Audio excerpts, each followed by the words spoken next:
The biggest phone in the Apple lineup is the Pro Max. It's got the best battery life, the best cameras, the best screen, the best everything. Oh, and it's also pretty darn big. So how does the brand new iPhone 13 Pro Max compare to last year's 12 Pro Max? Let's find out. What's up everyone, I'm the Everyday Dad, and if I can figure it out, you can figure it out. First off, before we start this video, I would like to point out that no one provided me either of these phones. Apple did let me borrow a 13 Pro Max that I used in previous videos, but both this 13 and this 12 are my personal cell phones. And just like the cherry on top, which is fitting because it's in a red case, this iPhone 12 Pro Max isn't a prop. This was the phone that I primarily used for the last 8 or 9 months. It's got great battery life, a great camera system, and it's one of my favorite phones ever made. And team, that's coming from a guy that much prefers small phones. And if you aren't super into Apple phones or reading about all sorts of technology specs on the internet, let's quickly cover the specs of these two devices. Normally I would also say ordering information here, but Apple no longer sells the 12 and it would cost the same either way. That's one of the cool things about the iPhone 13 Pro Max. The iPhone 12 Pro Max was originally released at $1099 for its base model. For that money, you got 128 gigabytes of storage, the A14 Bionic processor, a 6.7-inch Super Retina XDR display, a triple camera array with ultra-wide, wide, and telephoto cameras, and a reported 20 hours of battery life. Team, that's not too shabby. You could have also taken this up to its max storage of 512 gigabytes, and that would have run you $13.99. Now, you can still get the 12 Pro Max on Amazon for these same prices, but don't. Do not buy the 12 Pro Max if you are looking at both of these phones and they're both running for the same price. Just do not do that. The iPhone 13 Pro Max also comes in at $10.99, and at that price point, you'll also get 128 gigabytes of storage. However, here, you'll get the A15 processor, a 6.7-inch Super XDR Retina display with ProMotion technology, another triple camera array with the same types of camera, but the 13 has much improved versions, and you'll get a reported 25 hours of battery life. I would go so far as to say that that's darn impressive. Here you also get a higher top-end storage of 1 terabyte, and that will cost you $15.99. So really, everything about the phone was upgraded, but it cost the same amount. Again, I would go so far as to say that that's pretty darn impressive. And I really want to begin the actual comparison there. I've seen a shocking amount of comments in both my comment section and on Twitter that the upgrade from the 12 line to the 13 line wasn't all that much. And I have to wonder, are we looking at the same things? I personally think that both the 13 mini and the 13 Pro Max, of which those are the two phones that I personally bought this year, they are very significantly upgraded in almost every single measurable way. Yes, the bodies look the same, but dang, do you just like look at a phone and decide that's it? It's got to have a radical new shape every year to be impressive? That's like a weird personal philosophy to have. So let's start the head-to-head comparison with the displays, because looking at these two phones, you might think the displays are identical, and they really aren't. Both are very sharp, both are very color accurate, and both have a very impressive contrast ratio that makes watching HDR content very enjoyable. I said very like 6 times in that paragraph. But the iPhone 13 Pro Max has an additional feature called ProMotion. So what is ProMotion and why should I care? Well, good news, team. Good news, that's what I'm here for. And this is still not going to balance properly. Hold on, let's see if we can get this to balance. There she be. ProMotion is a variable frame rate technology that can let the iPhone 13 Pro Max and the regular Pro adjust the refresh rate of this display from 10 to 120 Hz. What that really means is the phone will increase or decrease how fast the screen refreshes itself, so the higher number means the screen will appear smoother, and the lower number will mean the screen will appear choppier. It will move that number up and down depending on what you are doing with the phone. If you are playing a game or scrolling through text really fast, it will bump that number up. But if you aren't doing as much and you're only staring at, say, a static image or you're reading a book or something, it will bump that number down. I guess the question is, why do this refresh dance? Well, lowering the refresh rate when it's not needed can be a pretty significant battery saver over the course of a day. Yes, the smoothness when it's running full out is very impressive, but why I like this and why it's wholly superior to the iPhone 12 Pro Max is that battery life saving capability. No, the Pro Max phones have never really needed additional help for extending their battery life, but dang, having more battery is always more better. And that's the next major difference between the two, and I say major in sort of air quotes. Yes, we have a technical difference between the two phones, and on paper, it actually sounds like a lot. 20 hours versus 25 hours. That's pretty wild. And if we look at this from my older 8 hours of battery life base level, that's almost a whole other day of use. But practically speaking, and I do try to be a practical speaker in these videos, are you planning on charging your phone at night? Well, then there is no functional difference between 20 and 25 hours. Think about it this way. Are you literally on your phone 20 hours a day and you only sleep 4 hours a night? If not, well then really, 16 hours is kind of the top of the practical usability when it comes to battery life. Yes, there will always be use cases where you'll want the absolute most amount of battery packed in. Say if you are on some kind of a through hike or you're away from wall outlets for days at a time, then yes, more battery life is better. Most of us are not like that, and while I'll never be one to advocate for less of it, battery life is not really a reason to upgrade from the 12 Pro Max to the 13 Pro Max. As we're talking about the displays, let's cover a few other notable physical differences.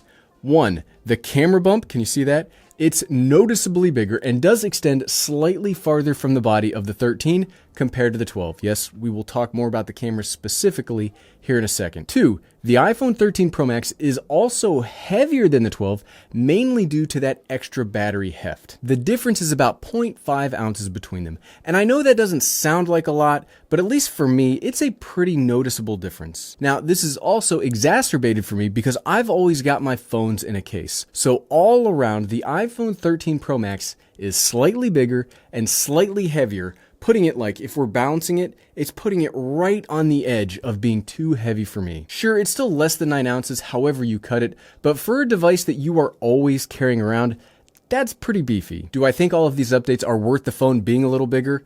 Yes, for the most part, but a phone's density is probably the most subjective part of the whole experience, so I would highly advise going to a store and checking the 13 Pro Max out before upgrading if you haven't had a chance to get hands-on with it yet.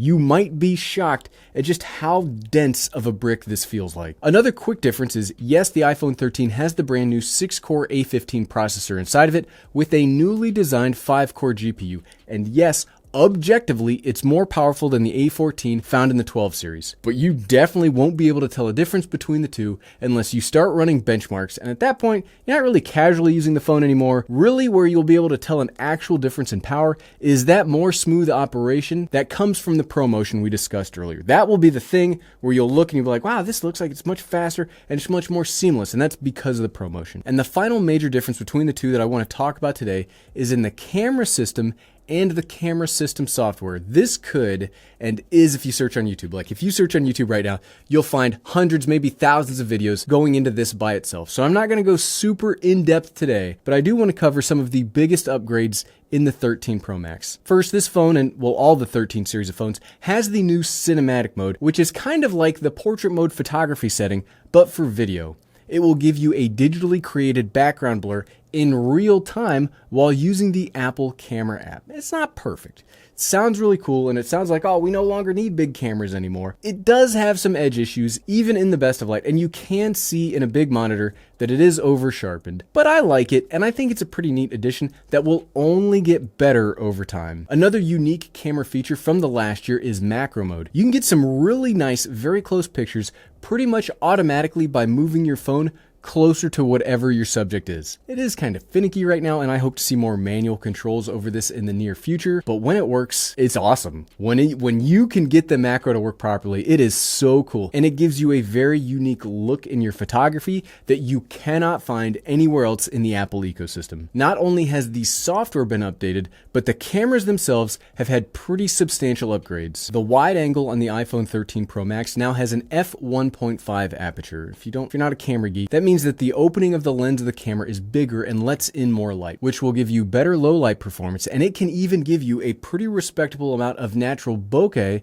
if you are looking for it. The telephoto camera with its 3x optical zoom is now an f2.8 aperture, and it has been one of the bigger surprises in the phone this year. The telephoto from the 12 Pro Max was usable, but it was only usable. It's actually really good here now. And the ultra wide has been bumped up to an f1.8 aperture, which is way better than last year's model. I do not think it's hyperbole to say that these are the best cameras ever seen on an Apple phone. And while this is a hotly debated subject between this and the Google Pixels, I personally think that these are the best cameras on a phone today. For video, you won't find anything better. I'm really impressed with how good the 13 Pro Max holds up, not only in good lighting like in natural sunlight outside, but also in the studio lighting here. I think I've mentioned this in just about every video I've made on the 13 Pro Max, but it continues to impress me just how good the main camera looks and how good the front-facing camera looks under studio lights. It looks just like a normal camera, and I guarantee that I could shoot a whole YouTube video on the iPhone 13 Pro Max, and folks would have a real hard time telling the difference between it and my normal full-frame camera. And that's not something that I've ever said before about a camera with sensors this size. Normally, my comfort level for cameras in a space like this one would be the ones with a 1-inch sensor. Now, those are things that are found in high-end point-and-shoot cameras like the Sony RX line, the Sony ZV line, the Canon G7X line. Those are the big, expensive point-and-shoots that have those kind of sensors. This is hands down the best small sensored camera I've ever seen. And what makes this even better is, even though this is the most expensive of the iPhone 13 lineup, it's still either less expensive or as expensive as some of those traditional point and shoot cameras, yet it does so much more than that. I personally don't think that you'll find a better family camera anywhere. Yes, I think the 13 mini is a little more easily usable, but if you're looking for straight performance and good image quality, this is the best. And if you want more storage for all those photos, remember, this could have gone to 512 gigabytes of storage. This goes to 1 terabyte of storage. That's legit crazy every time I say it. But at the end of the day, so what, right? All of those differences aside, is the iPhone 13 Pro Max a better phone than the 12 Pro Max? Yes, absolutely. In every single way, the 13 Pro Max is better in both practical and nitpicking measurable ways. The real question is though, would I recommend you upgrade from the 12 Pro Max to the 13 Pro Max? No, probably not. The battery life is better, but it's not all that much different. The display is gorgeous and ProMotion is cool, but it doesn't really change how you use the phone. The cameras are incredible and way better, but if you are happy with the cameras in the 12 Pro Max today, you'll still be happy with them tomorrow. If you have a 12 Pro Max, I would say keep holding on to it unless you are somebody that just has to have the latest iPhone every year.